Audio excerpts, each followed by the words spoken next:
semua, gimana nih kabarnya?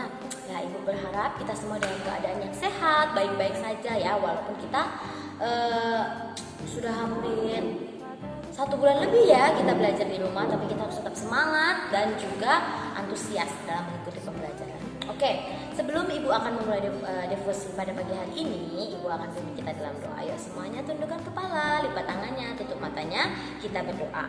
Tuhan Yesus, kami sungguh mengucap syukur Tuhan untuk pagi yang indah ini, karena kami masih Kau beri kesempatan untuk bangun dengan tubuh yang sehat, kuat, dan jasmani yang segar ya Tuhan Yesus Kristus.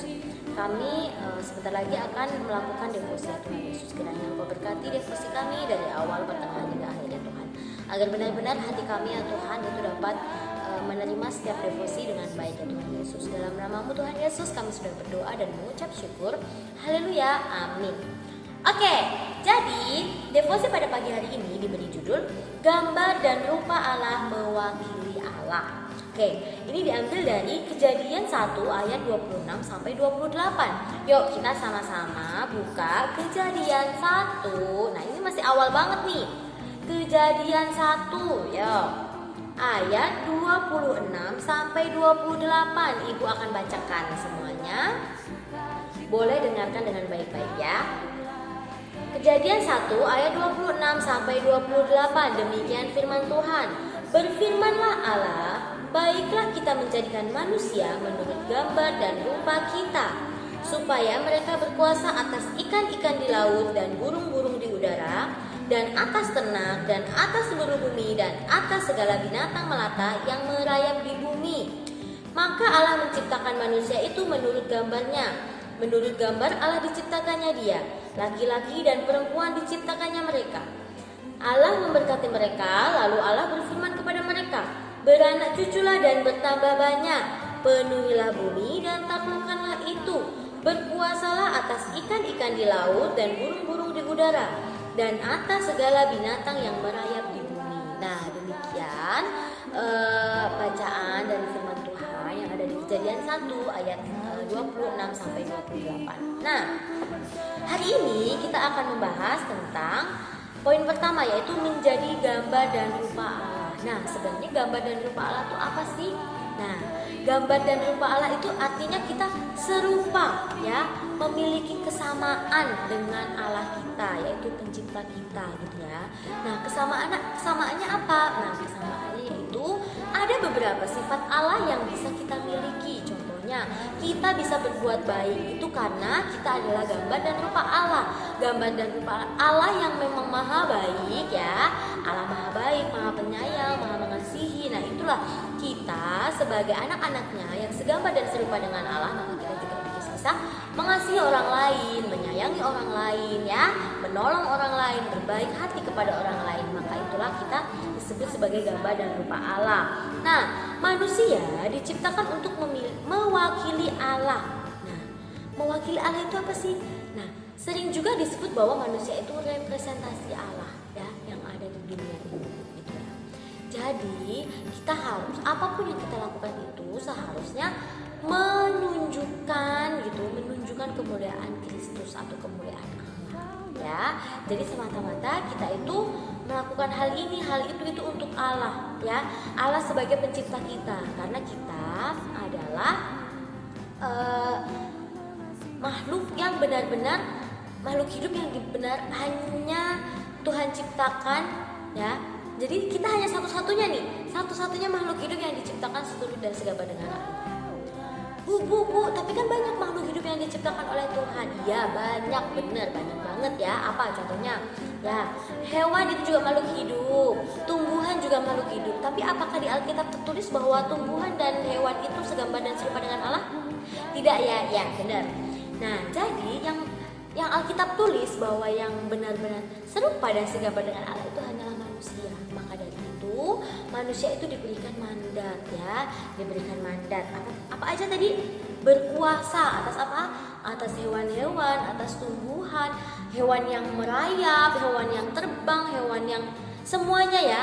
Manusia itu berkuasa atas hewan-hewan. Makanya ya, manusia itu yang memberi nama setiap hewan-hewan. Oh iya, kalau yang melata, gak punya kaki itu namanya ular. Nah, itu manusia. Karena apa?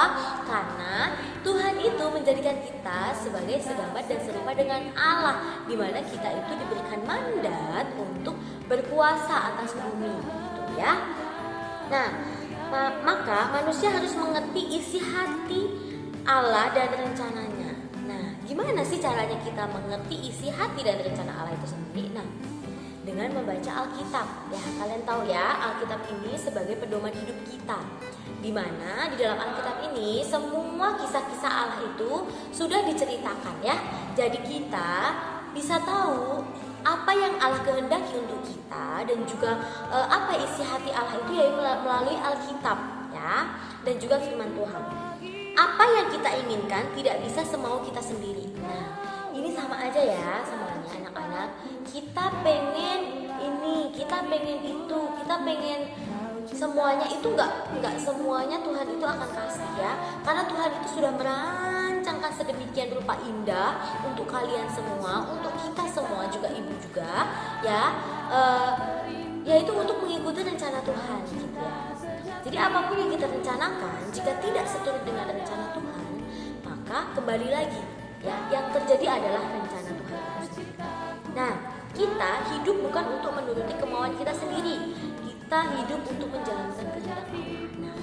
Nah, itu tadi kita itu hidup untuk mengikuti rencana Tuhan. Nah, kita nggak bisa hidup semaunya kita, ya. Kita nggak bisa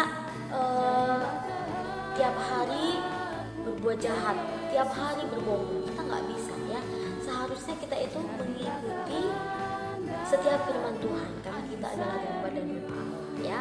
Kita adalah makhluk satu-satunya yang dijadikan sebagai gambar dan rupa Allah. Maka dari itu ya, kita harus menjalankan kehendak Tuhan, bukan kehendak kita sendiri. Nah, lalu apakah hidup kita itu berarti hidup seperti robot? Tidak ya semuanya ya. Tidak, sekali lagi Ibu jelaskan bahwa kita itu tidak hidup seperti robot. Oke? Kalau robot itu benar-benar dia hanya bisa gini gitu ya. Dia nggak bisa melakukan keinginannya atau kemauannya. Tapi apa? Kita sebagai gambar dan rupa Allah itu diberikan free will. Apa sih Bu free will itu? Nah, free will itu namanya kehendak bebas. Kehendak bebas untuk apa Bu? Kehendak bebas untuk memilih jalan yang tepat. Nah, oke. Kehendak kita itu tidak diatur oleh Tuhan ya, tapi Tuhan sudah menuliskan semuanya yang Tuhan mau di tempat ini ya, di Alkitab ini. Nah, sekarang yang menjadi tugas kita adalah kita itu memilih, apakah kita memilih untuk menjalankan perintah Tuhan yang ada di Alkitab ini, atau kita malah menjauhi firman Tuhan, atau kita itu berlawanan dengan maunya Tuhan. Nah, itu kembali lagi kepada kita. Oke? Nah, bukan seperti itu ya. Allah menciptakan manusia dengan rancangan yang sempurna. Ia tahu bahwa manusia akan paling bersukacita ketika melakukan kehendaknya. Maka Allah mau supaya kita itu melakukan kehendaknya. Nah, apakah kalian ingat apa yang terjadi ketika pertama kali Adam dan Hawa itu melakukan kehendaknya sendiri? Coba, ada yang masih ingat kisahnya Adam dan Hawa? Saat Adam dan Hawa itu memakan buah yang terlarang ya. Oke, nah di situ apa yang terjadi? Adam dan Hawa jatuh ke dalam dosa. Nah, benar. Nah, itulah ya. Itu adalah namanya free will atau kehendak bebas. Jadi Tuhan memberikan kepada manusia itu kehendak bebas untuk memilih. Nah, makanya kan Adam dan Hawa itu disuruh memilih. Kamu ya. Jadi Tuhan berkata seperti ini. Semua tanaman yang ada di sini, buah-buahan yang ada di Taman Eden ini boleh kalian makan, kecuali buah pengetahuan itu ya, buah pengetahuan yang buruk dan yang baik. Nah, itu jangan kalian makan. Nah, Tuhan sudah mengingatkan ya, jangan kalian makan. Tapi apakah Adam dan Hawa mengikuti perintah Tuhan? Karena Adam dan Hawa bukan robot, jadi Adam dan Hawa bisa memilih ya, bisa memilih untuk memakan buah itu atau tidak. Tapi pada kenyataannya Adam dan Hawa memilih atau memutuskan untuk memakan buah pengetahuan itu, sehingga pada akhirnya Adam dan Hawa jatuh ke dalam dosa. Ya, jadi dari situ kita bisa belajar ya bahwa kehendak ya yang kita lakukan, kehendak bebas yang kita miliki itu, kita harus bisa memilih ya. Kita bisa memilih hal yang baik, yaitu dengan mengikuti perintah Tuhan. Kita harus tetap mengikuti perintah Tuhan. Jangan coba-coba atau jangan mencobai kehendak bebas kita itu kita gunakan untuk apa? Kehendak bebas kita itu hanya untuk membuat ular itu atau iblis itu menghantui kita gitu ya. Nah, maka dari itu, dari sini sebagai gambar dan rupa Allah yang mewakili Allah, kita harus sejalan dan mengikuti perintah Tuhan yang ada di firman Tuhan. Oke, jadi itu aja devosi yang bisa Ibu sampaikan pada kesempatan pagi hari ini. Yuk, kita semuanya bisa lipat tangannya, tutup matanya, tundukkan kepala, Ibu akan pimpin dalam doa. Tuhan Yesus, kami sungguh bersyukur ya Tuhan, karena Engkau telah menciptakan kami Tuhan, yaitu seturut dan segambar dengan rupa-Mu ya Tuhan Yesus Kristus. Sehingga ya Tuhan Yesus, kami memiliki sifat-sifat yang memang itu daripada-Mu ya Tuhan Yesus, Kau wariskan kepada kami ya Tuhan. Terima kasih ya Tuhan, kiranya setiap apapun yang kami lakukan ya Tuhan, itu sesuai dengan perintah-Mu ya Tuhan, sehingga kami tidak melanggar setiap perintah-Mu Tuhan Yesus. Terima kasih ya Tuhan untuk waktu yang Tuhan berikan kepada kami. Ampuni segala dosa dan kesalahan kami. Dalam nama-Mu kami sudah berdoa dan mengucap syukur. Haleluya, amin. Oke, terima kasih anak-anak semua. Semangat belajar dan Tuhan Yesus memberkati.